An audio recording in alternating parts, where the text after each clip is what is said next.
তো অনেক দিন এই ভিডিওটা দেবো করে দেওয়াই হয়নি। একটা রিলস দিয়েছিলাম, সামান্য একটা রিলস। তো অনেকেই কমেন্ট করেছে যে এই মন্দিরটা কোথায়, আর মানে মন্দিরের চত্বরটাও খুব সুন্দর, আর মন্দিরটাও জাস্ট অসাধারণ। মানে কি বলবো, সত্যি বাড়ির কাছে এত সুন্দর একটা মন্দির। মন্দিরটা যে উদ্বোধন হয়েছে গত বছর, মানে রথের সময়।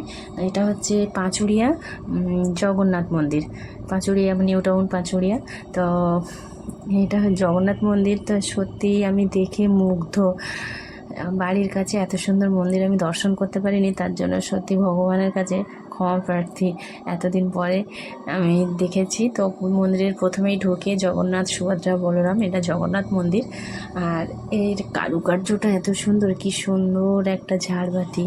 আর তার পাশে মানে জগন্নাথ, সুভদ্রা, বলরাম, তার পাশেই আছে দেখুন, আমি বলছিলাম না কারুকার্যটা নিখুঁত, কারুকার্য দেখার মতো। মানে প্রতিটা জিনিস এত সুন্দর না, মানে দেখলে সত্যি মানে ওখানে দাঁড়িয়ে থেকে দেখতে ইচ্ছা করবে। এত সুন্দর ডিজাইন করা, মানে একটা একটা পিলারও এত সুন্দর ডিজাইন করা মন্দির চত্বরে।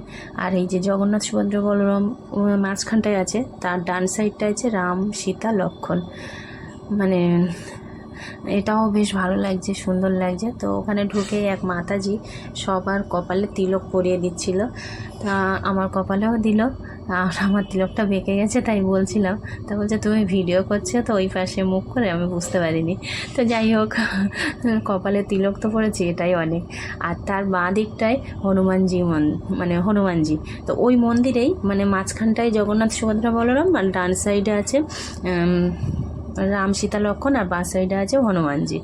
তো আমি, আমার বোন, আমার দিদি আর আমার জায়বু, আমার বর গিয়েছিল পাঁচুড়িয়া। আমার বোনের একটা বাড়ি, মাসতুতো বোনের বাড়ি। তো বোনের মেয়ের খুব প্রচণ্ড শরীর খারাপ, তাকেই দেখতে গিয়ে মন্দিরটা দেখা হয়ে গেছে।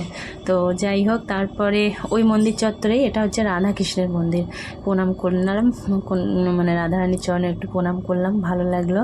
আর যেটা ওখানকার সবচেয়ে কি বলবো একদম পুরানো ঐতিহ্য, সেটা হচ্ছে হাজরা মন্দির।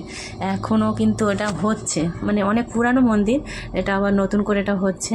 আমি লোক মুখে শুনেছি এই হাজরা মন্দিরের কথা, আমি কোনো দিন আজ পর্যন্ত যাইনি। তো এই সৌভাগ্য হলো।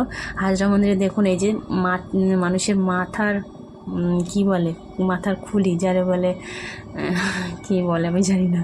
তা ওই মাথার খুলিগুলো আছে হাজরা ঠাকুরের পায়ের নিচে। এটা মা কালীর মূর্তি। আর এই জায়গাটায়, আর এখানটা হচ্ছে শিবলিঙ্গ।